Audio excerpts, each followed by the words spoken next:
Recovery IT প্রতিষ্ঠানটাকে আমি একটা পরিবার হিসেবে দেখি, কিন্তু এই পরিবারে কিছু অকৃতজ্ঞ মানুষ আছে যারা এই পরিবারটাকে ধ্বংস করতে যাচ্ছে এক কথায়। এবং আমি মনে করি তাদের জন্য আমাদের এই প্রিয় রিকভারি আইটি প্রতিষ্ঠানটারও ক্ষতি হওয়ার সম্ভাবনা আছে। এই অকৃতজ্ঞ মানুষগুলোর কাছে আমার একটা প্রশ্ন আছে, আসলে এত অল্প কাজে এত ভালো ইনকাম কি কোথাও করেছেন বা করতে পেরেছেন বলে মনে হয় না আমার। আপনারা পারবেন না, এটা আমার কাছে মনে হয় না। কারণ আমি অনেক প্ল্যাটফর্মে কাজ করেছি, কিন্তু এত অল্প কাজে এত ভালো ইনকাম এবং এত ভালো সাপোর্ট আমি আর কোথাও পাই নাই। কিন্তু আপনারা তো অকৃতজ্ঞ, আপনারা এটা কিভাবে বুঝবেন? আমাদের শ্রদ্ধেয় বাদন স্যার প্রতিনিয়ত বিভিন্ন মিটিংয়ে পোস্টের মাধ্যমে, নোটিশের মাধ্যমে সবকিছু আপডেট দিচ্ছে, কিন্তু আপনারা এটা মানবেন না।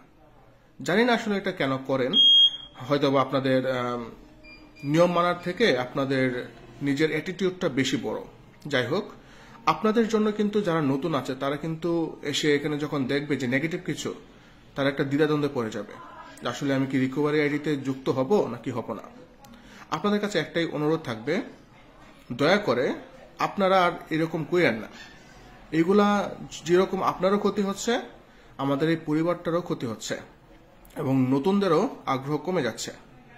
আপনারা স্যারের দেওয়া নিয়মগুলা ফলো করেন এবং প্লিজ মানার চেষ্টা করেন, এতে আপনারও ভালো, আপনার ভবিষ্যৎটা ভালো হবে, সাথে আমাদেরও ভালো।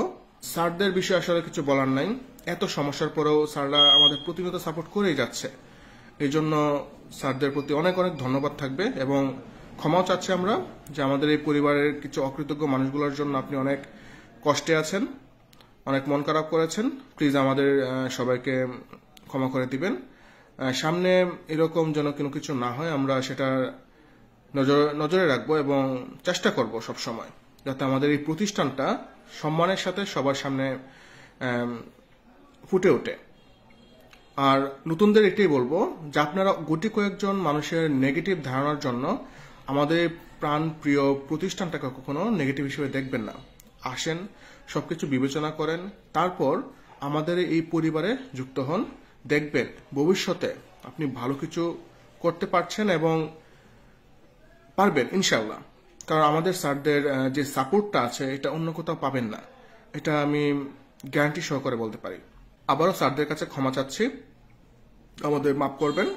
আমরা সামনে এরকম ভুল ত্রুটি থেকে দূরে থাকব এবং চেষ্টা করব যেন আমাদের দ্বারা কোনো ভুল না হয়। এবং সবসময় এখনো যেভাবে আছেন আমাদের পাশে, ভবিষ্যতে আমাদের পাশে থাকবেন। আর সকলের জন্য অনেক শুভকামনা রইল। আল্লাহ হাফেজ।